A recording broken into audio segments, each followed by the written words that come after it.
No ar.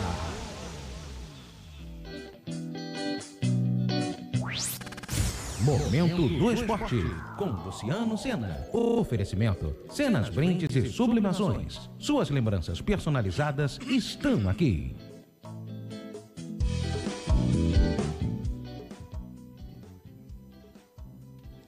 Olá pessoal, tudo bem com vocês? Muito boa tarde, boa noite, boa madrugada, bom dia para você que acompanhará mais este conteúdo informativo através das nossas redes sociais. Para você que nos acompanha pelas nossas emissoras, o meu muito boa tarde, seja muito bem-vindo e muito bem-vinda.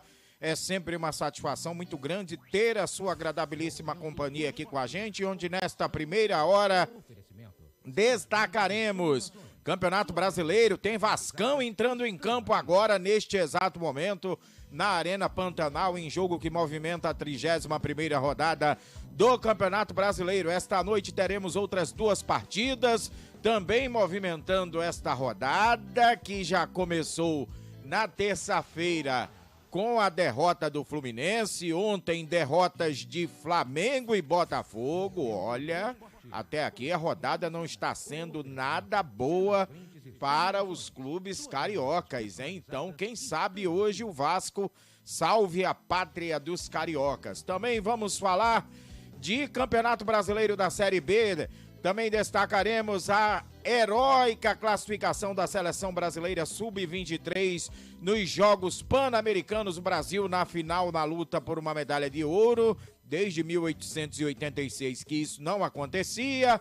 Vamos também falar dos Jogos Pan-Americanos, falaremos de basquete, falaremos do Novo Basquete Brasil, do basquete da NBA, atualizaremos também o quadro de medalhas dos Jogos Pan-Americanos em Santiago, no Chile, e, é claro, o esporte local e aquelas últimas notícias esportivas que circulam na rede. Tudo isso e muito mais é a partir de agora, portanto, vem comigo e vamos estar juntos nessa próxima hora de programa. É isso aí!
Luciano Sena, o grito de gol de todas as torcidas. Muito bem, minha gente, estamos começando a mais esta edição do programa Momento do Esporte pelas emissoras e também através das nossas redes sociais. Como sempre, aquele recadinho de praxe, nunca é demais a gente lembrar a você que ainda não é inscrito a inscreverem-se em nossos canais, ativarem os sininhos de notificações, continuarem dando aquele like, aquele joinha, pois isso também é super importante para todo o conteúdo que a gente publica pelas nossas redes sociais, principalmente em nossos canais no YouTube.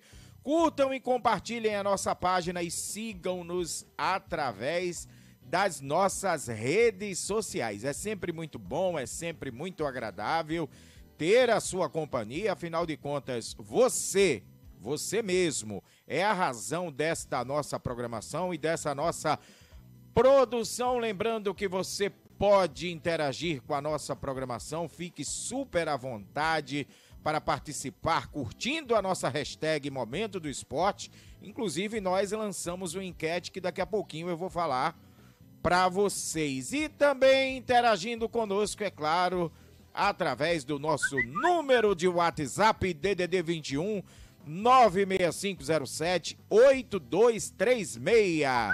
21 é o nosso DDD, 965078236 é o telefone que você liga, participa, interage conosco, manda o seu alô, o seu recado, aquela sua crítica, sugestão, enfim, fique super à vontade e interaja conosco, pois o importante é ter você aqui do nosso lado para que possamos juntos fazermos a mais esta programação.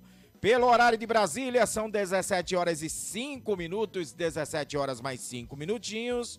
A gente tem o primeiro destaque de hoje para falarmos do Vascão da Gama, o Vasco que está em campo. 31ª rodada do Campeonato Brasileiro. Movimento da rodada, que ainda teremos outras 2 partidas esta noite. Daqui a pouco a gente vai falar para você. Mas o nosso destaque a partir de agora é do Vascão da Gama, o Gigante da Colina.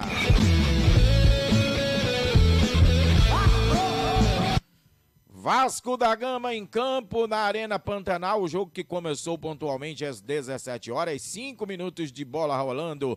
No primeiro tempo, 0 para o Cuiabá, 0 também para o Vascão da Gama, jogo no comecinho, o Vascão jogando, precisando de um bom resultado, né? O Vascão nesta fase, o Vasco que precisa se reencontrar com a vitória. Vamos reagir, Vascão, vamos reagir para deixar essa incômoda zona do rebaixamento e poder manter-se na elite do futebol brasileiro. E mais uma vez, olha, o técnico argentino Ramon Dias está tendo muitos desfalques. O principal é Pablo Veguete, o artilheiro do time no Brasileirão, com 8 gols e que foi expulso na última partida diante do Goiás, desfalcando o Cruz Maltino agora à tarde, desde que foi contratado, hein, minha gente? E o técnico Ramon Dias, daqui a pouco a gente vai passar a escalação do Cruz Maltino, que já temos a escalação definitiva, e pelos lados do Cuiabá, o único desfalque que o técnico português Antônio Oliveira tem em sua equipe é o goleiro Walter, que foi suspenso pelo 3º cartão amarelo. João Carlos está substituindo o arqueiro. A equipe do Cuiabá, que tem pendurados Alain Imperior, Riquelme, Ranielli, Fernando Sobral, Daverson que está em campo, e o próprio treinador Antônio Oliveira também está pendurado. Pelos lados do Vascão da Gama, olha, meu Deus do céu, o que é isso, hein? Além de o técnico Ramon Dias não poder contar com Rossi, Marlon Gomes, Capasso e Deluca, que estão no departamento médico, Figueiredo e Miranda com a seleção do Brasil nos Jogos Pan-Americanos e Veguete e Jair suspensos, o treinador argentino também tem como pendurados, olha isso, gente, Barros, Gabriel Peck, Léo Jardim, Léo Pelé, Maicon, Marlon Gomes, Praxedes, Pumita Rodrigues, Ryan, Robson Bambu, Sebastião, Serginho, Zé Gabriel e Zé Vitor. Que é isso, hein? Praticamente o time inteiro do Vasco pendurado para esta partida. O Vasco, conforme ressaltamos, precisando de uma vitória. O Vascão precisa se recuperar na tabela de classificação para deixar a incômoda 18ª colocação e, quem sabe, brigar por uma permanência na elite do futebol brasileiro. Os resultados até aqui na rodada, daqui a pouco a gente vai passar, vamos destacar esta 31ª rodada do Campeonato Brasileiro, que não começou nada boa, pelo menos por enquanto, para os clubes cariocas, e o Vasco também não conta com bons resultados dos jogos disputados até aqui. Bom, o Cuiabá está em campo com João Carlos no gol, Marcos Alexandre na lateral direita, dupla de zaga formada por Marlon e Imperior, com Riquelme na lateral esquerda. No meio campo, 3 meias, que é o Denilson, Ranielli e Mineiro. E na frente, Cleison, Daverson e Isidro Pita. Esse mesmo Isidro Pita foi aquele que marcou o gol da vitória do Cuiabá semana passada em pleno estádio Newton Santos diante do Botafogo, hein? O líder Botafogo que ontem tropeçou, daqui a pouco a gente também vai falar. Uma formação do técnico português Antônio Oliveira, perdão, uma formação 4-3-3. Já o Vasco da Gama está em campo com Léo Jardim no gol, Paulo Henrique na lateral direita, dupla de zaga formada por Maicon e Michel, com Lucas Piton na lateral esquerda, um meio campo formado por Gabriel Peck na frente. O único volante é o Gabriel. Na frente, outros 4 meias, hein? Gabriel Peck, Praxedes, Paulinho e o Marcos.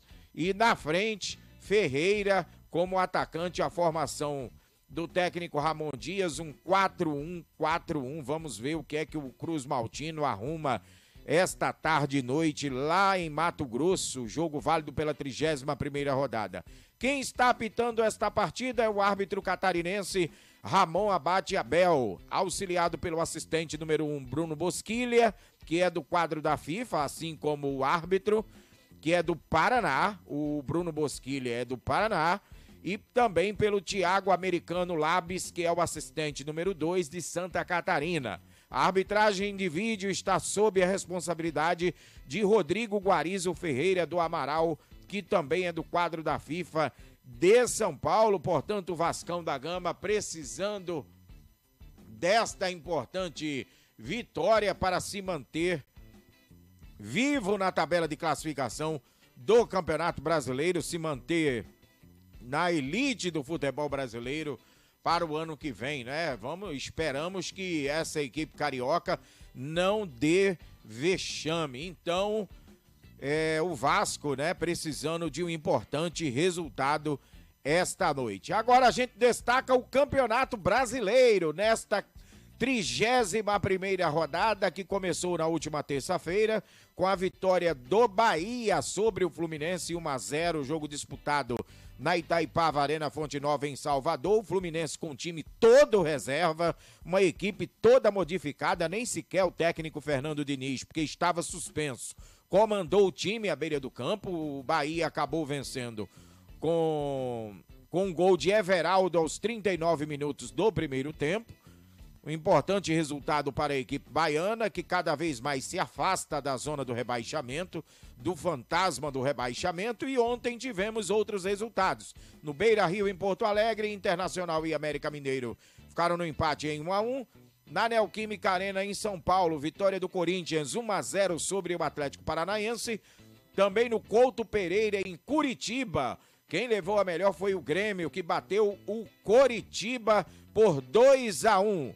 Ontem em Brasília, no estádio Mané Garrincha, olha que resultado surpreendente e péssimo para as pretensões do Flamengo na atual temporada, hein? Uma temporada que já vem sendo muito contestada pelos vexames que até aqui a equipe tem apresentado. Ontem o Flamengo saiu na frente com gol de Pedro, mas levou a virada da equipe do Santos, que luta pela sobrevivência na elite do futebol brasileiro. O Santos, o Peixe, virou no segundo tempo com Nonato e Joaquim. Um detalhe dessa partida é que o Flamengo ainda teve Gerson expulso no primeiro tempo e Bruno Henrique no finalzinho da partida. Não pode, Bruno Henrique, perder a cabeça simplesmente porque levou um drible desconcertante do atacante venezuelano Soteldo, que deu-lhe uma caneta e ele ficou muito contrariado, muito furioso e peitou o árbitro. E olha, realmente o que aconteceu ontem demonstrou o tamanho desequilíbrio da equipe do Flamengo, que ainda além do mais, o Bruno Henrique, ele se prejudicou porque ele já tinha dois cartões amarelos, levou o terceiro cartão amarelo e na sequência o vermelho. Então, pelo regulamento, há de se ressaltar isto, o atleta desfalcará o Flamengo nas próximas 2 partidas. Terá que cumprir 2 suspensões, uma pelo terceiro cartão amarelo e outra pelo cartão vermelho. Quer dizer, prejudicou o time do Flamengo. E ontem também cenas lamentáveis no término do jogo lá em Brasília, o mando de campo do Flamengo. Torcedores atirando objetos para dentro do gramado. Uma garrafa d'água, inclusive, atingiu o rosto do atacante Bruno Henrique, que ontem, eu não sei se o torcedor ficou revoltado com a sua expulsão ou se ele atirou para que atingisse o árbitro da partida, o Rafael Rodrigo Klein, do Rio Grande do Sul, ou se o objeto foi direcionado ao próprio Bruno Henrique, por revolta do torcedor. Eu sei que cenas lamentáveis no final da partida, certamente o árbitro, o Rafael Rodrigo Klein, deve ter relatado isso na súmula, e o Flamengo, além desses prejuízos de não poder contar com Gerson e Bruno Henrique, pode também receber uma punição, perder mando de campo, pode ter que jogar com portões fechados, sem a presença do torcedor, olha aí. Então são atitudes que acabam não justificando. Ontem também nós tivemos na Arena MRV, Arena do Galo, em Belo Horizonte, a importante vitória do Atlético Mineiro, 3-1 sobre o Fortaleza que ainda tenta de alguma forma superar a perca da Copa Sul-Americana. E ontem no estádio Newton Santos, que é isso, hein? Ontem virada do Palmeiras, 4-3 sobre o Botafogo. Mas a gente ainda continua falando de Flamengo, e falando de Flamengo, que é o rubro-negro mais querido do Brasil. Flamengo! O resultado ontem, conforme estávamos falando, né, um resultado péssimo para o Flamengo, que ainda lutava pelo título, ainda tinha remotas esperanças, embora os próprios dirigentes e até a comissão técnica saiba que isso é algo praticamente, vamos dizer assim, impossível, até pela situação e os moles que o Flamengo vem dando, desperdiçando pontos importantes. Flamengo que já vinha de um resultado contrário diante do Grêmio em Porto Alegre. Ontem a segunda derrota seguida sob o comando do técnico Tite. E o técnico Tite ontem, na entrevista coletiva, ele tentou de alguma forma, né? Até porque não tem outra coisa a fazer senão isso, que é tentar encontrar uma justificativa para o que aconteceu ontem em Brasília, né? O técnico Tite ainda tentando dar explicações acerca do que é que pode ter acontecido ontem em Brasília. E a gente vai ouvir aqui trechos da sonora do Tite na entrevista coletiva de ontem, após o jogo em Brasília, o treinador tentando de alguma forma justificar o que é que pode ter acontecido, né? O treinador Tite. Vamos ouvir. Quanto essa expulsão alterou um pouco o que você tinha planejado, e também uma análise até o momento da expulsão, né? Até São partes do jogo. O jogo ele tem diferentes momentos, diferentes etapas. E nós temos que ter maturidade para jogar nessas diferentes situações. Eu não vou entrar no mérito e vou deixar vocês da expulsão. Eu tenho a minha opinião. Independentemente disso, a nossa concentração, a nossa capacidade de foco, de isolar uma variável que não é nossa, que aí tem a direção, tem outros componentes a se manifestarem a respeito disso, mas que não justifica nós tenhamos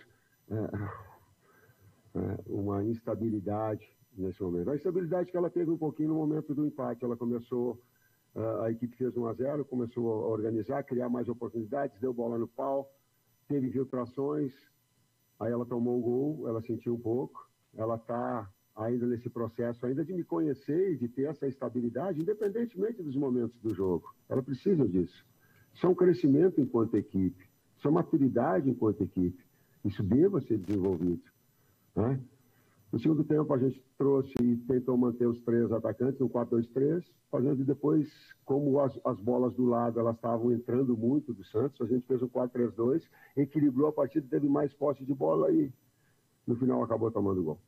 Tite, aqui do seu lado esquerdo, Gustavo Henrique, apesar de você nunca ter alimentado no torcedor do Flamengo a busca pelo título e sim a busca pela Libertadores, você teme, de alguma forma, pela frustração da arquibancada, passar para dentro do campo e acabar atrapalhando um pouco o teu grande objetivo, que você disse quando chegou aqui, que é colocar o Flamengo na Libertadores? Você teme um pouco por isso? A realidade dos fatos nós temos que enxergar. O torcedor, é claro que ele fica frustrado.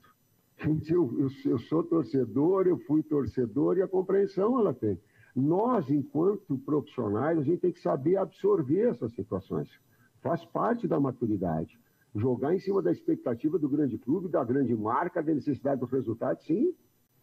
Né? Mas ter a serenidade, ter a calma, ter a concentração para saber administrar tudo isso. Tite, boa noite. Você falou, após a partida, diante do Grêmio, que o treinador, até pela sua visibilidade, né, pela sua responsabilidade, né, também acaba, né, tendo a responsabilidade pelos resultados.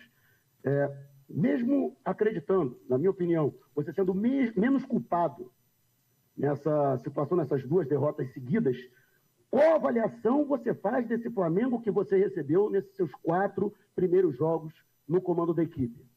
O técnico Tite tem a responsabilidade igual aos outros. Não é a culpa, não tem culpa, não tem herói, não tem vilão nessa história. Não tem. Tem todos os responsáveis, o trabalho ali é gerido enquanto equipe e eu tenho a minha responsabilidade, sim. Tá aí, minha gente, a sonora, tá aí a sonora do técnico Tite, dando as suas explicações, mas, olha, o que não vai faltar são, como é que a gente pode dizer, são críticas, né? Neste começo, conforme o próprio treinador, ele deve ter a ciência, até mesmo antes de assumir o time do Flamengo, sabia dessa responsabilidade, sabia do que é dirigir equipes do futebol brasileiro como Flamengo, Corinthians, Palmeiras, que até pouco tempo, inclusive, o próprio técnico Abel Ferreira, antes desses últimos bons resultados, vinha sofrendo, faz parte do jogo. E o treinador, ele deve ter plena ciência acerca do que é dirigir uma equipe como Flamengo e Corinthians, até porque ele já tem bastante experiência, diga-se de passagem, por ter passado pelo Corinthians, que é outra equipe de massa, e ter conquistado, claro, os títulos mais importantes de sua carreira, né? Muito bem, agora também ontem o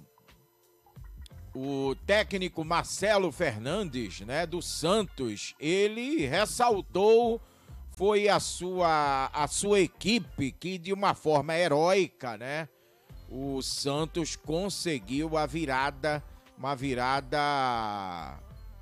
muito importante no jogo de ontem, lá no estádio Mané Garrincha, em Brasília. Então, a gente vai ouvir também a sonora do técnico Marcelo Fernandes, da equipe do Santos Futebol Clube, que luta desesperadamente pela permanência na elite do futebol brasileiro. Vamos ouvir.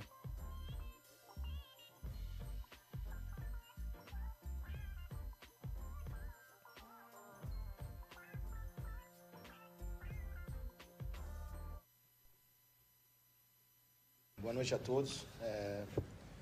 Primeiramente, eu quero deixar registrado o que esses jogadores estão fazendo em termos de recuperação e a diretoria também, junto com o Galo, aí fizeram uma logística maravilhosa para a gente vir para cá segunda-feira. O pessoal ficou acho que 6 horas com a sua família e veio embora para Brasília. Tivemos 2 noites de sono, né, para a molecada aí, primordiais. Nós fizemos exames ontem e hoje até a hora do almoço e pegamos os resultados quando era 4 horas da tarde. E temos uma preocupação muito grande, pois já perdemos João Basso. Vínhamos de uma vergonha que passamos lá em Porto Alegre, foi muito duro aquilo, mudamos a chave de maneira rápida, contra o Curitiba, mas num campo molhado, e depois pegamos o Corinthians fora com outro campo molhado. Os jogadores estavam muito carregados. E a intenção no começo do jogo era colocar o Rincon de terceiro zagueiro, entendeu? Para nós manter nosso 3-5-2. Só que com o movimento, eu tinha feito a pré-eleição justamente na de 3-5-2 com ele por dentro, porque ele é um cara experiente, também estava com muita carga física, também era um lugar que ele poderia se expor menos, e ao mesmo tempo comandar bem ali atrás, que ele tem esse dom como capitão. Mas na pré-eleição nós já fizemos as 2 opções, tanto no 3-5-2, como se acontecesse, eu passei a pré-eleição também do 4-4-2, abrindo o Nonato e o Jean Lucas para o lado, jogando ele e o Rodrigo por dentro. E foi o que acabou acontecendo, né? Porque estavam sobrando 2 zagueiros lá atrás, a equipe estava um pouco desorganizada e não podia deixar o meio de campo dele jogar. Depois encaixou e viramos o primeiro tempo até com um jogador a mais, empatando o jogo. Foi importante. E qual foi a outra pergunta, Bruno? Perdão. A torcida, cara, a gente só tem que agradecer, cara. A gente tomou de 7 lá em Porto Alegre, os caras continuaram ajudando a gente, dando moral, que vão com a gente até o fim. Porque eles também sabem quem está desse lado, sabe? Sabe que essa molecada está dando a vida por esse clube. Volto a dizer, não ganhamos absolutamente nada. Estamos numa briga para sair dessa situação incômoda, ainda estamos na situação incômoda, mas aqui tem muita, tem muita humildade, simplicidade e não tem nenhum tipo de vaidade, sabe? Essa molecada merece demais, eu falo para eles porque estão honrando a camisa do Santos como nunca. A gente só é um parceiro deles e que tenta fazer as coisas mais breves e simples possíveis, estudando os adversários para que a gente saia o quanto antes dessa situação. Hoje foi um passo importantíssimo. Uma vitória como já tinha sido com o Palmeiras, com a equipe titular, e hoje contra o Flamengo a mesma coisa. Foi o que eu falei para eles, não é qualquer time que chega aqui e ganha de um Flamengo, do jeito que tem essa equipe tão bem treinada, com um treinador que eu particularmente sou muito fã, professor Tite. E assim, cara, acho que valorizou muito tudo isso pelo que eles estão fazendo no dia a dia e porque eles estão se dedicando ao clube. Acho que essa molecada está toda de parabéns. Tá aí o técnico Marcelo Fernandes enaltecendo, é claro, não tinha outra coisa a fazer, senão o técnico Marcelo Fernandes enaltecendo a vitória do Santos, uma vitória importante que mantém vivas as expectativas do Peixe para uma permanência na elite do futebol brasileiro, né? O Santos, com a vitória de ontem, continua na zona do rebaixamento. Daqui a pouco nós vamos passar é claro, a classificação para que você se mantenha atualizado, mas o Santos ainda brigando, assim como o Vasco da Gama, que vai empatando em 0-0 com o Cuiabá, 25 minutos de bola rolando no primeiro tempo lá na Arena Pantanal, em Mato Grosso. 0 para o Cuiabá, 0 também para a equipe do Vasco da Gama. Resultado que o Vasco vai precisar. O Cuiabá costuma complicar a vida de equipes adversárias, hein? Cuiabá costuma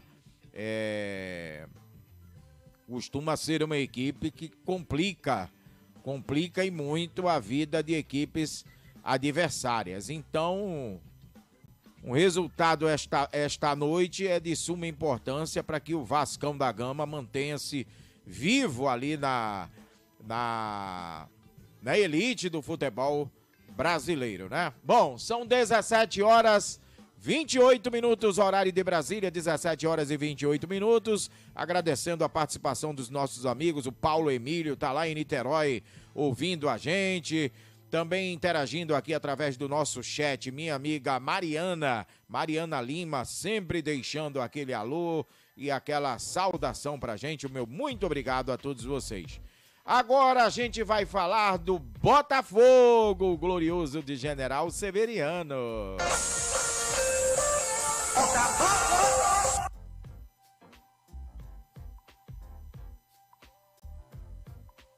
Tá aí o fogão, o glorioso de General Severiano, que ontem não foi nada boa aquela... Olha, Botafogo foi avassalador no primeiro tempo da partida, abriu 3-0, se tivesse marcado em 5 ou 6 gols não seria nenhum exagero. O glorioso que marcou com Eduardo, Tietê e Júnior Santos no primeiro tempo. No segundo tempo, o time voltou com uma postura que o Lúcio Flávio vai ter que dar explicações, hein? Vai ter que dar explicações o Lúcio Flávio, porque o Botafogo não foi a mesma equipe que atuou no primeiro tempo com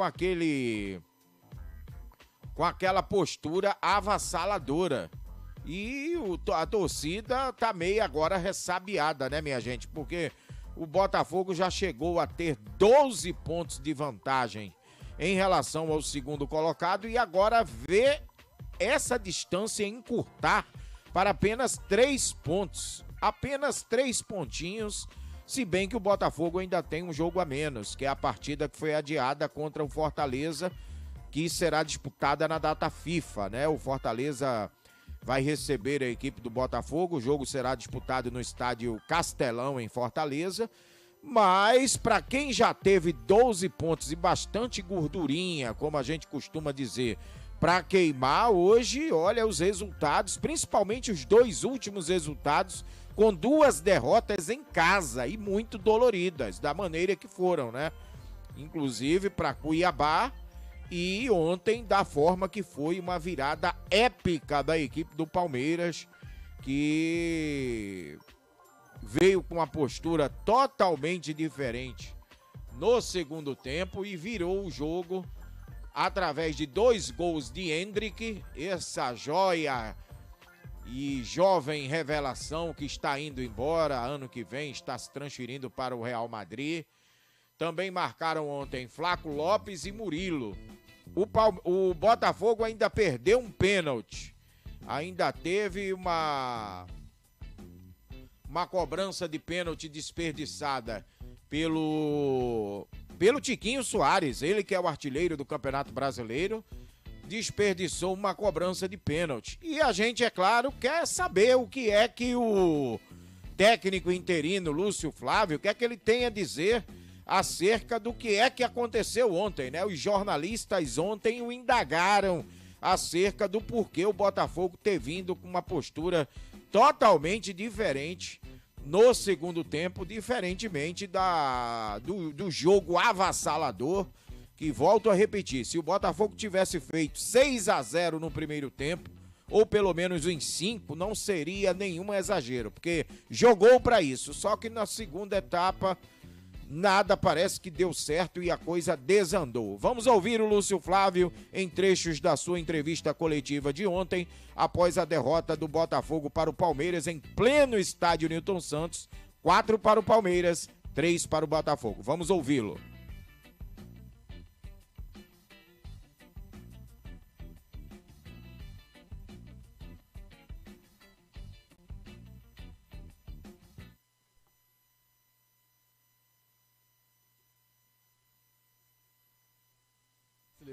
Vamos ouvi-lo agora. Uma análise sobre a volta do Botafogo no segundo tempo, que foi completamente diferente do primeiro. No sentido de autocrítica, a gente já viu, né, que o próprio Botafogo fez algumas críticas à arbitragem, mas eu queria saber a autocrítica do Botafogo, especificamente desse jogo de hoje, com o resultado que foi no primeiro tempo e como voltou para o segundo tempo. Obrigada. Uma boa noite. Você colocou bem, né? O primeiro tempo, onde a equipe fez, eu acho que assim, um jogo fantástico. Poderia ser 5, 6, nós perdemos gol sem goleiro, né? Inclusive. E até na altura, no intervalo, o que eu conversei com eles foi justamente o quê? Nós voltamos com atenção, porque apesar de ter o resultado ali, nós tínhamos ainda mais um tempo pela frente E uma das formas que o adversário poderia entrar no jogo era caso nós também perdêssemos algum jogador. Nós tínhamos o Cuesta, por exemplo, com amarelo, nós tínhamos um pouco essa preocupação e acabou que nós tomamos um gol cedo, talvez até pela característica do nosso time de querer fazer uma reposição rápida. A bola estava em nosso controle, tentamos uma transição, eles recuperaram, tivemos 2 ou 3 oportunidades até para fazer uma falta tática, não fizemos e tomamos o gol. E aí ficou esse tempo até a expulsão, só que além da expulsão, logo 7 minutos depois teve a penalidade, que inclusive nós poderíamos ter feito o 4º gol, e aconteceu uma sucessão em relação ali à penalidade, do erro, entra muito essa questão da parte do equilíbrio do jogo, da parte emocional, nós tomamos os gols ali muito rápido, e aí essa foi uma situação difícil para controlar, porque o Palmeiras é uma equipe que, até por característica, faz muito essas bolas dentro da área e eles conseguiram ir aproveitando nesse sentido. E esse final de jogo faltou um pouco, até no momento ali que estava o jogo em empate, talvez um controle nosso, em determinados momentos até para fazer uma cobrança de falta, segurar um pouquinho mais o tempo, porque nós tínhamos já um jogador a menos e o adversário com o ímpeto do jogo. Então, faltou realmente isso e a falha coletiva no sentido da bola parada que acabou culminando nessa derrota. E aí, convenceu? O que é que vocês acharam? Convenceu esse argumento do técnico do Botafogo, o Lúcio Flávio, Ele tentou de alguma forma dar explicações, acerca do que é que aconteceu ontem, Algo assim inexplicável até em função de tempos distintos. Botafogo jogou um tempo e a equipe do Palmeiras jogou o segundo tempo. O primeiro tempo foi do Botafogo.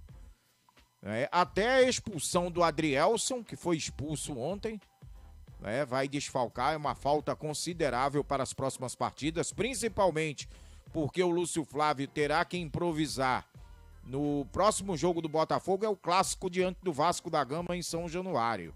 E o Vasco lutando desesperadamente para deixar essa incômoda zona do rebaixamento, ainda sonhando com uma permanência na elite no ano que vem.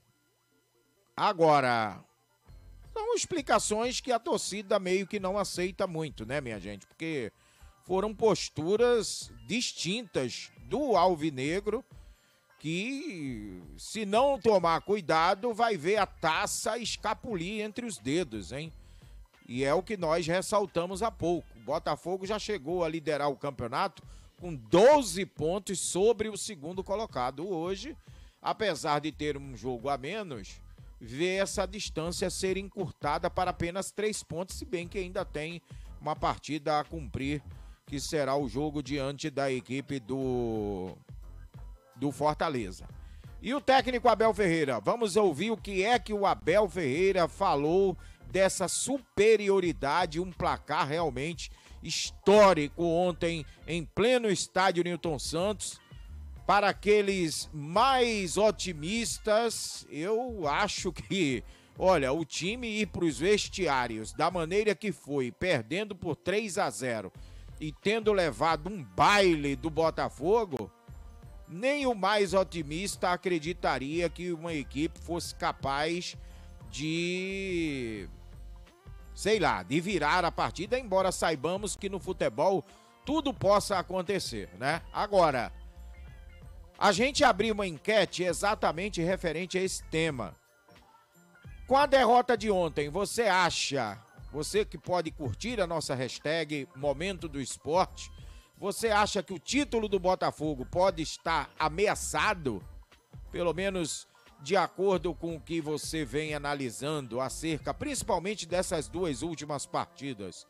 E também essas partidas do Palmeiras mostram que o Palmeiras está com postura de campeão? Será, minha gente? Eu quero ouvir a sua opinião, curtindo a nossa hashtag lá no Twitter. Você participa dando a sua opinião, Momento do Esporte, interagindo conosco através das nossas redes sociais. E agora a gente vai ouvir a sonora do técnico Abel Ferreira, ontem à noite também no Rio de Janeiro, após a heróica, épica vitória, uma vitória que realmente vai ficar na história do time alviverde, 4-3 para a equipe do Botafogo. Vamos ouvi-lo.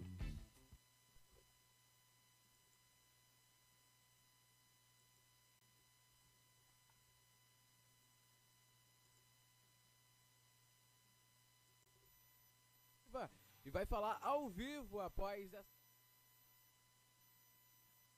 Você, hein? Pelo que não fez no primeiro tempo, pela forma com que construiu no segundo, né? Você, inclusive, volta do primeiro para o segundo sem alterações e o time reage mesmo assim.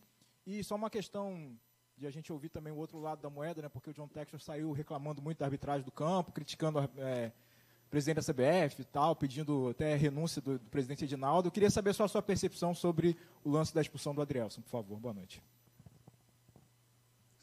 São três perguntas. Falar do Textor, eu já disse, para mim é um dos melhores presidentes que está aqui no Brasil. Só que o futebol tem disto, tem muitas emoções e quando o jogo está quente, por isso é que eu acho que às vezes os jornalistas não entendem, porque não estão ali, não sentem o que nós sentimos. Vocês viram o central, o zagueiro do Botafogo a sair e a chutar o microfone, porque são momentos muito intensos e só sente quem lá está dentro. Por muito que o jornalista, ou o meu pai, ou a minha mãe queira sentir, é impossível. Ninguém sabe o que é ser mãe, só as mulheres é que sabem o que é ser mãe, porque sentem. E, portanto, esta parte emocional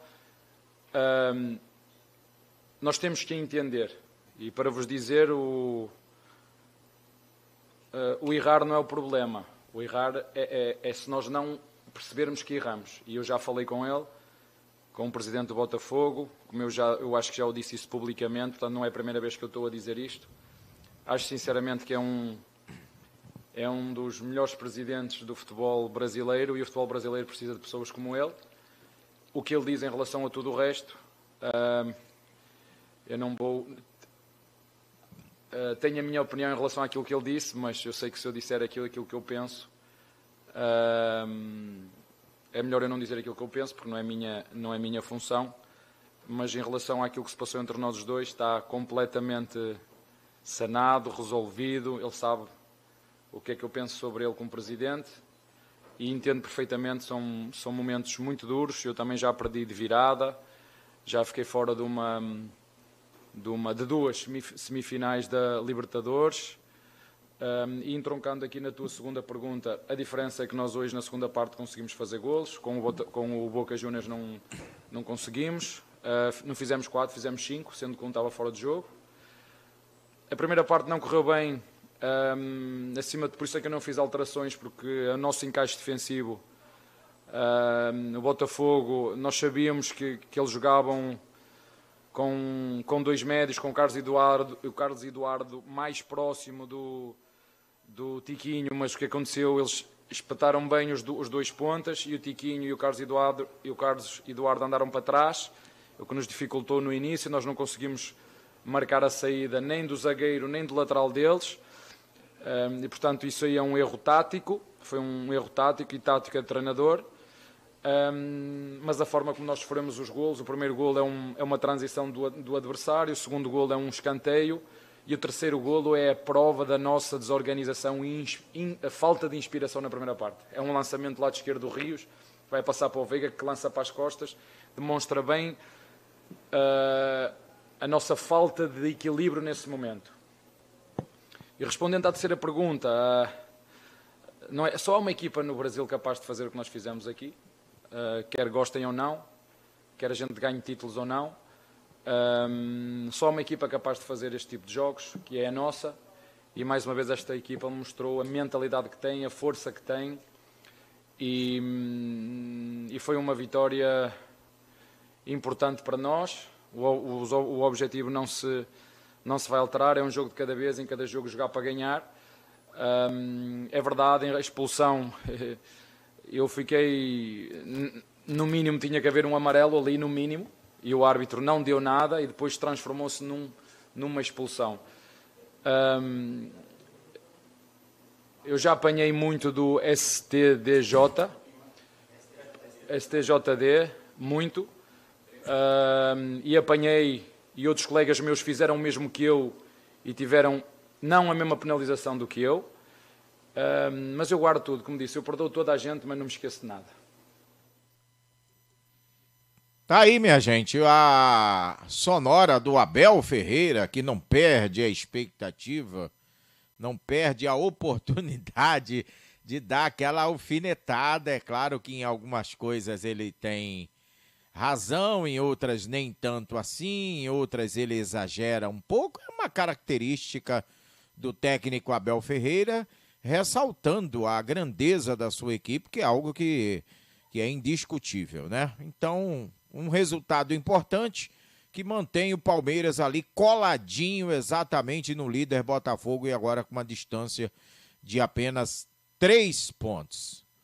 4-3 foi o resultado, 4 para o Palmeiras. Agora estão jogando Cuiabá e Vasco. Vasco da Gama e Cuiabá. Vamos dar uma passada aqui no resultado dessa partida. 43 minutos de bola rolando no primeiro tempo na Arena Pantanal, em Mato Grosso. 0 para o Cuiabá, 0 para a equipe do Vasco da Gama. Também às 18 horas, daqui a pouco, tem no estádio da Serrinha, em Goiânia, Goiás e Red Bull Bragantino. E às 20 horas, no estádio do Morumbi, São Paulo e Cruzeiro. A classificação do Campeonato Brasileiro é a seguinte: na primeira colocação, Botafogo com 59 pontos, na segunda, o Palmeiras, que com a vitória de ontem encostou de vez, 56 na segunda colocação, na terceira, o Grêmio com 53, na quarta, o Atlético Mineiro com 52, na quinta, o Red Bull Bragantino com 52, o Flamengo está ali no limite da luta por uma vaga na Libertadores do ano que vem. Hoje, se o campeonato terminasse agora, o Flamengo disputaria a pré-Libertadores, assim como o Red Bull Bragantino. O Flamengo é o sexto colocado com 50 pontos, estacionou nos 50 pontos. Na sétima colocação, o Atlético Paranaense com 49, na oitava, o Flusão com 45, o Fluminense vivendo os últimos momentos de expectativa antes da grande decisão do próximo sábado contra o Boca Juniors no Maracanã. Na nona colocação, Fortaleza com 42, na décima, o Cuiabá com 40, vai somando um pontinho e chegando aos 41. Na 11ª, o Corinthians com 40, na 12ª, o São Paulo, que joga também daqui a pouco, com 39, na 13ª, o Internacional também com 39 pontos. Na 14ª colocação, o Bahia com 37. Na 15ª, o Santos com 37. Na 16ª, o Cruzeiro, que enfrenta o São Paulo daqui a pouco no Morumbi, com 37, no limite, hein? Aí vem a zona do rebaixamento. Na 17ª colocação, o Goiás com 32, o Vasco com o empate. Na 18ª colocação também está chegando aos 32 pontos. Na 19ª, o Coritiba com 23 e na 20ª, o América Mineiro com 20. E daqui a pouco tem Goiás e Red Bull Bragantino, jogo que será disputado no estádio da Serrinha, em Goiânia. A gente já tem uma prévia das duas equipes que deverão ir a campo daqui a pouquinho. A equipe do Goiás, Goiás Esporte Clube, para esta partida, né? O Goiás que vem de um empate contra o Vasco, também no estádio da Serrinha, espera somar 3 pontos para sair da zona do rebaixamento. A equipe goiana tem 32 pontos e trava uma disputa direta contra Santos e Vasco para não ser rebaixado. O técnico Armando Evangelista não poderá contar com o zagueiro Bruno Melo, suspenso, e deve promover a entrada de Sidmar. No ataque, Matheus Babi, autor do gol de empate contra o Vasco, ganha a vaga de João Magno. Outra possível mudança é a entrada de Vinícius no lugar do argentino Palácios. E sendo assim, o Goiás deve ir a campo com Tadeu no gol, Maguinho na lateral direita, dupla de zaga formada por Lucas Halter e Sidmar, com Hugo na lateral esquerda, um meio-campo composto por William Oliveira, Morelli e Guilherme Marques, e na frente, Alano, Vinícius e Matheus Babi. Pendurados, Palácios, Diego, Rafael Guzzo, Alisson e João Magno pelos lados do time que é comandado por Armando Evangelista. Agora vamos saber também como é que pode ir a campo a equipe do Red Bull Bragantino. As escalações ainda não saíram, costumam sair 1 hora antes do jogo, né? O Red Bull Bragantino deve ir a campo com Cleiton no gol, Andrés Hurtado na lateral direita, dupla de zaga formada por Realpe, Léo Ortiz, com Juninho Capixaba na lateral esquerda, um meio-campo composto por Matheus Fernandes, Jadson Silva e Lucas Evangelista, e na frente Matheus Gonçalves, Vitinho e Eduardo Sacha. A arbitragem desta partida estará sob a responsabilidade do árbitro pernambucano Rodrigo José Pereira de Lima. Ele será auxiliado pelo assistente 1 Kleber Lúcio Gil, de Santa Catarina, e por Francisco Chaves Bezerra Júnior, também de Pernambuco. A arbitragem de vídeo será de Daniel Nobre Bins, do quadro da FIFA do Rio Grande do Sul. Um pouco mais tarde teremos São Paulo e Cruzeiro se enfrentando no estádio do Morumbi, o tricolor paulista, que costuma derrapar quando joga fora de casa, hein? O tricolor do técnico Dorival Júnior se apega à volta ao Morumbi para se aproximar do fim da luta contra o rebaixamento. Olha isso, minha gente, o São Paulo ainda corre riscos de rebaixamento, hein? 39 pontos tem o tricolor paulista, uma distância para o Z4 relativamente segura, e a vitória diante do torcedor servirá praticamente para decretar férias para o campeão da Copa do Brasil. O Cruzeiro vem em alta para o jogo, venceu o clássico diante do Atlético Mineiro por 1-0 e o confronto contra o Bahia por 3-0, ganhando respiro contra o rebaixamento. A equipe mineira que abriu uma gordura para o Z4 e busca garantir a permanência na elite nas próximas partidas. A Raposa, que tem 37 pontos e vê a partida no Morumbi daqui a pouco como outro confronto direto. Sendo assim, Dorival Júnior deve levar a campo. Vamos ver aqui o time que Dorival Júnior deve levar a campo daqui a pouquinho, às 20 horas. Rafael no gol, Rafinha na lateral direita, dupla de zaga formada por Arboleda e Lucas Beraldo, com Caio Paulista atuando na lateral esquerda, um meio-campo composto por Pablo Maia, Michel Araújo, Rodrigo Nestor e Rames Rodrigues, e na frente Luciano e Erisson.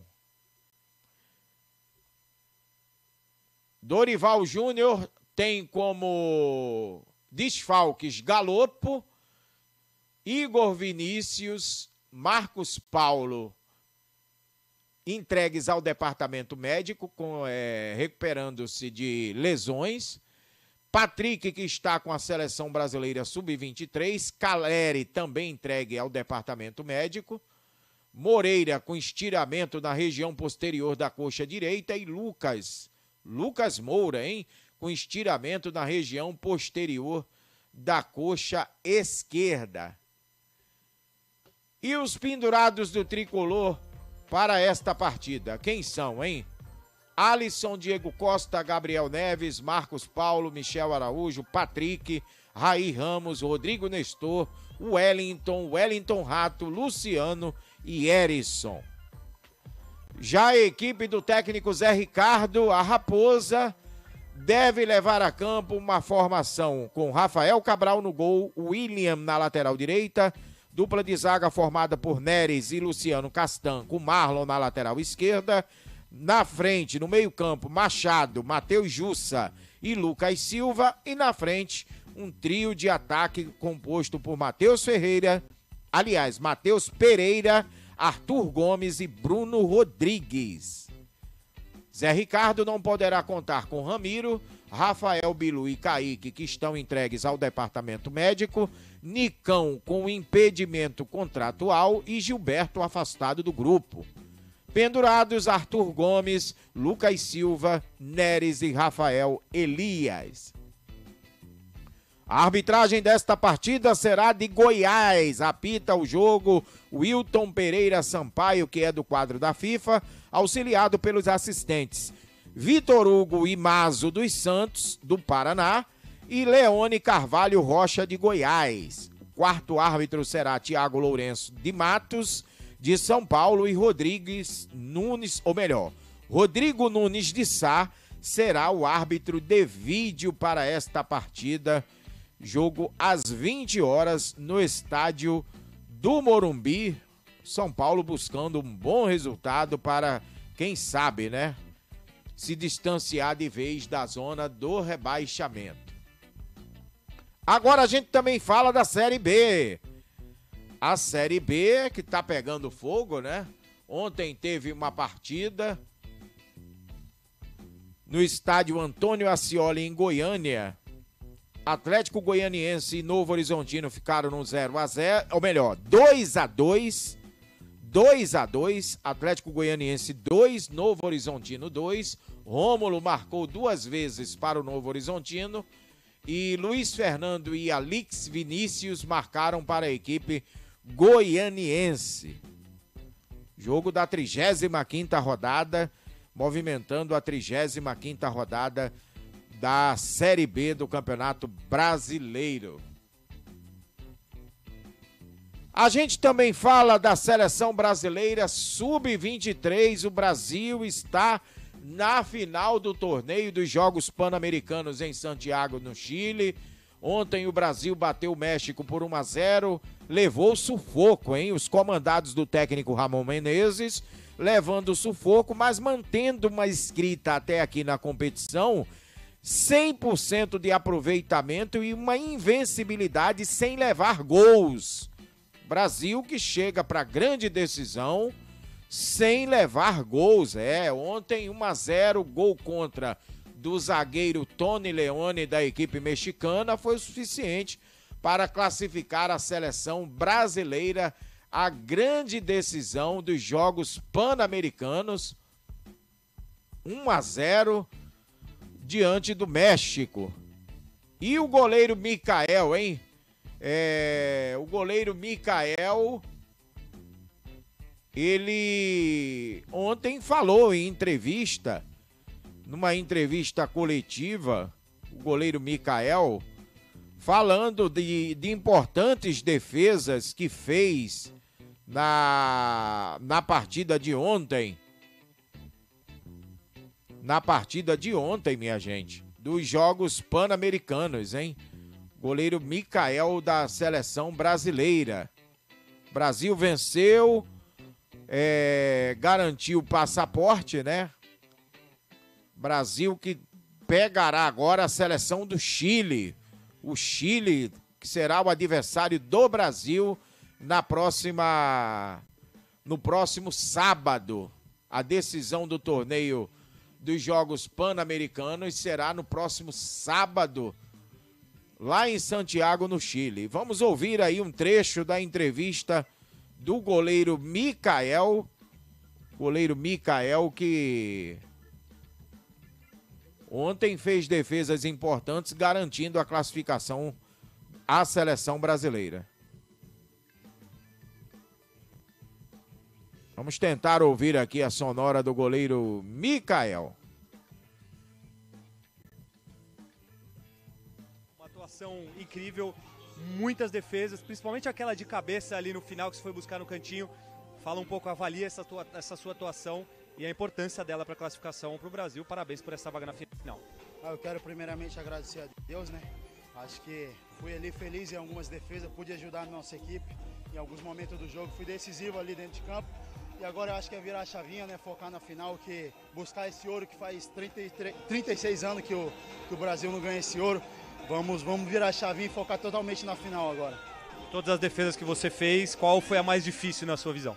Eu acho que aquele cabeceio ali no canto, eu acho que fui muito feliz na defesa, viemos trabalhando muito forte, toda a nossa preparação foi muito bem trabalhada, né? Ramon é um excelente treinador que nós temos, eu acho que nós exalta essa vitória a ele merece pra caramba essa vitória e vamos em busca do ouro.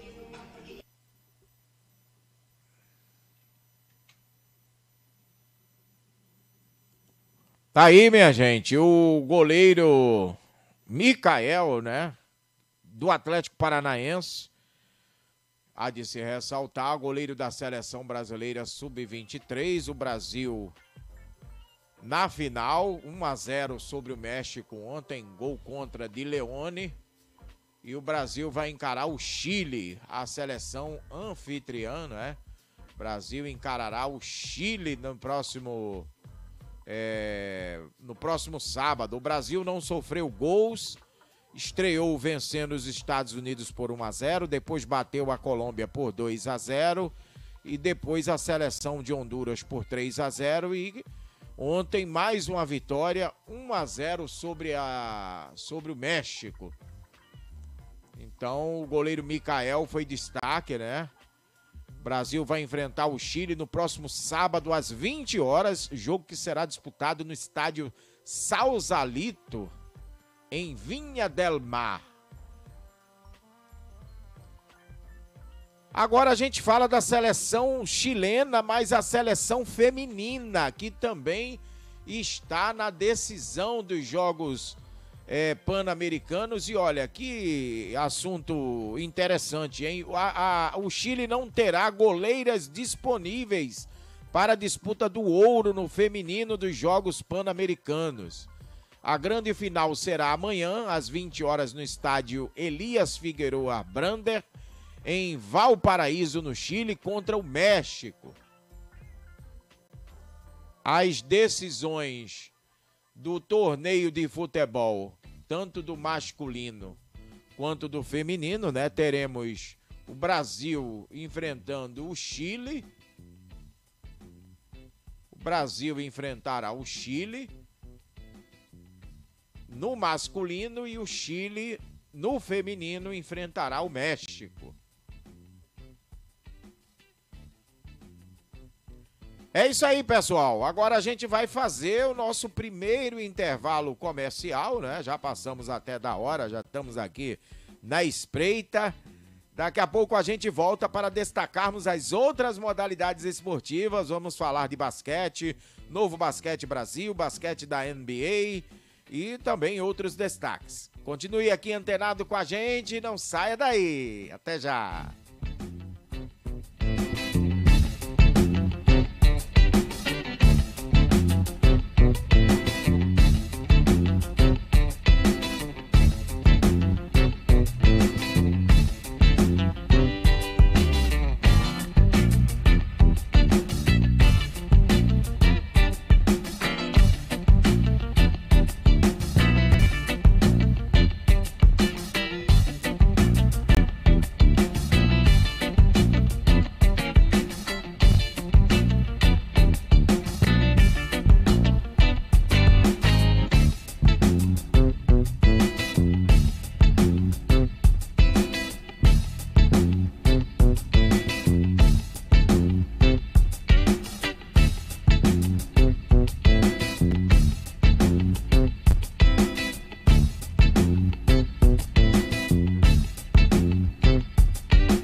Cenas, Brindes e Sublimações, suas encomendas estão garantidas. Lembranças personalizadas para você e sua empresa com preços acessíveis. Ligue e faça uma consulta pelo WhatsApp DDD 21 97313 1717 ou acesse a página Márcia Cena Sublimação no Facebook. Os antenados no lance. A nova sensação do rádio esportivo brasileiro.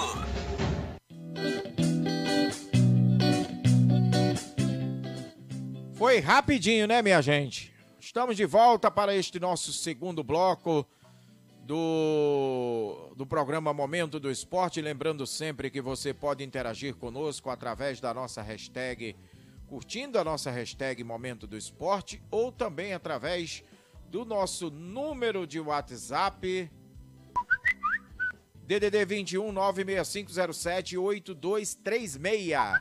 21 é o nosso DDD, 96507-8236 é o telefone que você liga, manda o seu alô, o seu recado, o seu vídeo, interage conosco, faz a sua crítica, elogio, sugestão, enfim. Fique super à vontade para participar da nossa programação.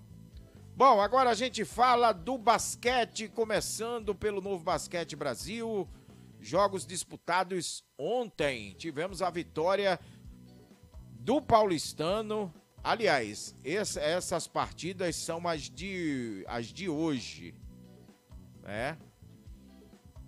Teremos... hoje já tivemos a vitória do Paulistano, 71-52, sobre o São Paulo. Ontem nós tivemos um jogo disputado que foi a vitória do Vasco, 68-63, sobre o Caxias do Sul. Hoje o Paulistano bateu o São Paulo por 71-52 e daqui a pouco às 19h30 teremos Unifacisa e Bauru. Pela NBA, ontem nós tivemos vitória do Toronto Raptors 130-111 sobre o Milwaukee Bucks. Também tivemos a vitória do Portland Trail Blazers 110-101 sobre o Detroit Pistons. Também tivemos a vitória do Cleveland Cavaliers 95-89 sobre o New York Knicks. Vitória do Brooklyn Nets 109-105 sobre o Miami Heat em Miami. Vitória também do New Orleans Pelicans 110-106 sobre o Oklahoma City Thunder. Vitória do Atlanta Hawks em Atlanta, 130-121 sobre o Washington Wizards. Também vitória do Boston Celtics em Boston, 155-104 sobre o Indiana Pacers. Em casa, o Houston Rockets bateu a equipe do Charlotte Hornets por 128-119. Também vitória do Minnesota Timberwolves, 110-89 sobre o Denver Nuggets. Em Dallas, o Dallas Mavericks também bateu a equipe do Chicago Bulls por 114-105. E vitória do Utah Jazz, 133-109 sobre o Memphis Grizzlies. Hoje teremos outras partidas às 20 horas em Filadélfia. O Philadelphia 76ers recebe a equipe do Toronto Raptors. Às 21 horas em Nova Orleans, o New Orleans Pelicans recebe o Detroit Pistons. Em Utah, às 22 horas, o Utah Jazz recebe o Orlando Magic. O jogo entre New Orleans Pelicans e Detroit Pistons acontecerá às 21 horas. E às 23 horas, em Phoenix, o Phoenix Suns recebe a equipe do San Antonio Spurs. Hora de falarmos dos Jogos Pan-Americanos, atualizando o quadro de medalhas. O quadro de medalhas dos Jogos Pan-Americanos é o seguinte, hein? Temos o quadro de medalhas para atualizarmos para você. Na primeira colocação, os Estados Unidos, com 85 medalhas de ouro, 49 de prata e 58 de bronze, totalizando 192 conquistas de medalhas. O Brasil ocupa a segunda colocação com 40 de ouro, 53 de prata e 43 de bronze, totalizando 136. Na terceira colocação, México, com 36 medalhas de ouro, 23 de prata e 38 de bronze, totalizando 97. Na quarta colocação, o Canadá, com 35 medalhas de ouro, 34 de prata e 47 de bronze, totalizando 116. A gente sempre ressalta que o critério para a posição no quadro de medalhas são as medalhas de ouro, de prata e, por último, de bronze, nessa ordem. Na quinta colocação, a Colômbia possui 15 medalhas de ouro, 24 de prata e 16 de bronze, totalizando 55. Cuba ocupa a sexta colocação com 14 medalhas de ouro, 11 de pratas e 10 de bronze, totalizando 35. O Chile ocupa a sétima colocação com 8 medalhas de ouro, 19 de prata e 17 de bronze, totalizando 44. Na oitava colocação, o Peru, com 8 medalhas de ouro, 3 de prata e 13 de bronze, totalizando 24. A Argentina é a 10ª colocada, com 4 medalhas de ouro apenas, 15 de prata e 18 de bronze, totalizando 37. O Equador na 11ª colocação, com 4 medalhas de ouro, 8 de prata e 12 de bronze, totalizando 24. Na 12ª colocação, a Venezuela, com 3 medalhas de ouro, 9 de pratas e 9 de bronze, 21 medalhas conquistadas. O Uruguai ocupa a 14ª colocação, com 2 medalhas de ouro, 2 de prata e 2 de bronze, totalizando 6. A Bolívia, na 15ª, com 2 de ouro, 1 de prata e 2 de bronze, totalizando 5. E as Bahamas são as últimas. Aliás, El Salvador é a última delegação que conquistou até aqui 1 medalha de bronze apenas, assim como as Bahamas e assim como as Bermudas.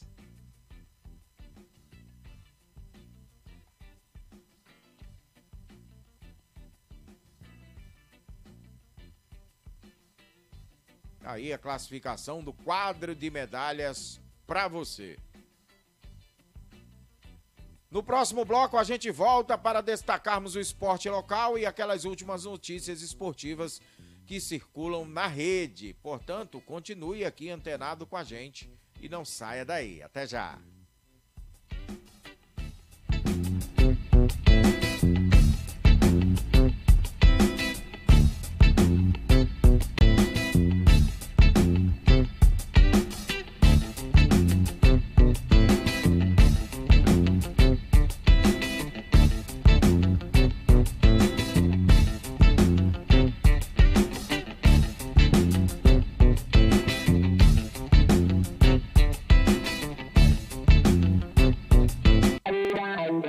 Cenas, brindes e sublimações, suas encomendas estão garantidas. Lembranças personalizadas para você e sua empresa com preços acessíveis. Ligue e faça uma consulta pelo WhatsApp DDD 21 97313 1717 ou acesse a página Márcia Cena Sublimação no Facebook. Informações do mundo do esporte como você nunca viu. É com a equipe Os Antenados no Lance. Sabemos torcer.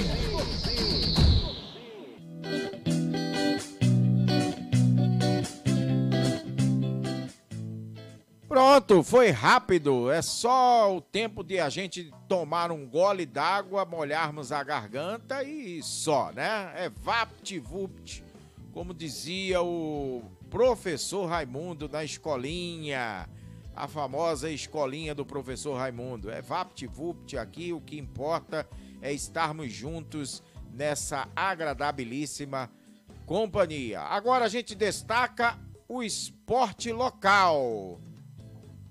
Vamos falar do esporte local. destacando o que é que aconteceu nos últimos dias de esporte local. A equipe feminina de futebol de salão da Associação Esportiva de São Gonçalo enfrenta o Cavaleiros Footboys Club no próximo domingo no Centro de Treinamento do Macaé pela segunda rodada do Campeonato Estadual.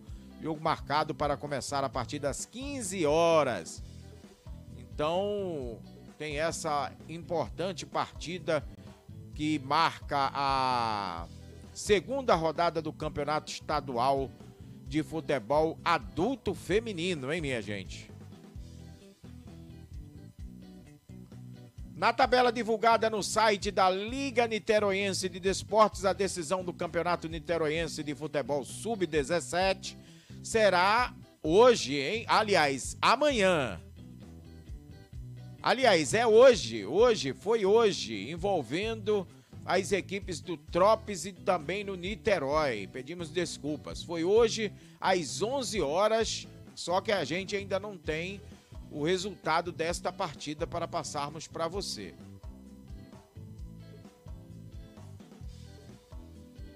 O segundo compromisso da Liga Desportiva Caramba na Copa Rio Sub-20 de futebol feminino será na próxima quarta-feira, dia 8. O adversário será o América e a partida está prevista para o Campo dos Cordeiros, em Santa Isabel, um bairro de São Gonçalo. A bola começa a rolar às 15 horas. Na estreia, o alvinegro gonçalense derrotou o Bangu por 3-1 de virada, com gols de Eixila Pichote e Lohane. A equipe do Caramba construindo a sua história na competição. A terceira rodada da fase de grupos da Taça das Comunidades de Futebol Society Adulto Feminino será no próximo sábado na Arena Porto do Rosa, com bola rolando às 8 da manhã.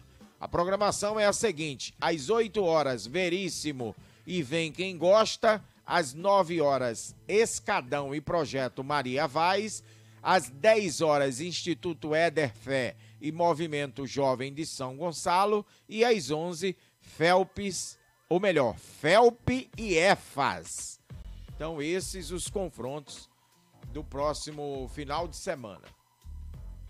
O Império Futebol Clube entrou na quadra no dia de hoje para enfrentar o Resende na categoria Sub-11 da Liga Magiense de Desportos, categorias Sub-9 e 13. Os jogos foram válidos pela fase de bronze pelo Campeonato Carioca de Futsal. Os resultados no ginásio Colégio Pericá, no bairro do Rocha, em São Gonçalo, foram os seguintes: 2-1 do Resende no Sub-11, 7-4 da Liga Magiense de Desportos no Sub-13 e 2-0 para a Liga Magiense de Desportos no Sub-9.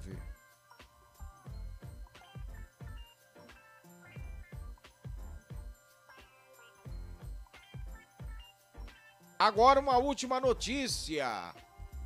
Olha, o Botafogo, pelos lados do Botafogo, o presidente, né, o mandatário da SAF alvinegra, John Textor, ele foi denunciado pelo Tribunal de Justiça Desportiva e vai responder, hein? Ontem, as declarações, ele publicou em suas redes sociais de que o Botafogo foi prejudicado e até roubado pela arbitragem ontem do Braulio da Silva Machado, que registrou em súmula. Ontem o Botafogo teve o zagueiro Adrielson expulso, né? O mandatário chegou a dar declarações um tanto quanto polêmicas e ele foi denunciado pela Procuradoria do Tribunal de Justiça Desportiva e vai responder. Então, não é assim, as pessoas não podem sair falando aquilo que querem, né, minha gente? Desde que, tudo bem, a liberdade de expressão, ela é permitida desde que você não ultrapasse limites e não ofenda as pessoas. Ontem, inclusive, ele chegou até a sugerir que o presidente da CBF, o Edinaldo Rodrigues, fosse substituído. É isso aí, a gente vai ficando por aqui, agradecendo mais uma vez a quem teve a oportunidade de estar aqui conosco nessa mais de 1 hora de programação hoje, uma programação excepcional para compensar o dia de ontem. Nós tivemos um pequeno probleminha técnico e não pudemos ir ao ar, pedimos até desculpas por isso. Amanhã estaremos de volta, se Deus quiser, no nosso horário habitual, que é às 18 horas, pelo horário de Brasília. Então, a todos vocês, uma ótima noite, toda a nossa solidariedade às famílias, né? Hoje é uma data triste, comemora-se o Dia de Finados, feriado nacional. A gente quer prestar toda a nossa solidariedade às famílias. É sempre bastante complicado perder entes queridos, mas que Deus abençoe o coração de todos vocês e que conforte-os. Saúde e paz a todos, uma ótima noite, fiquem com Deus e até a próxima, se Deus quiser.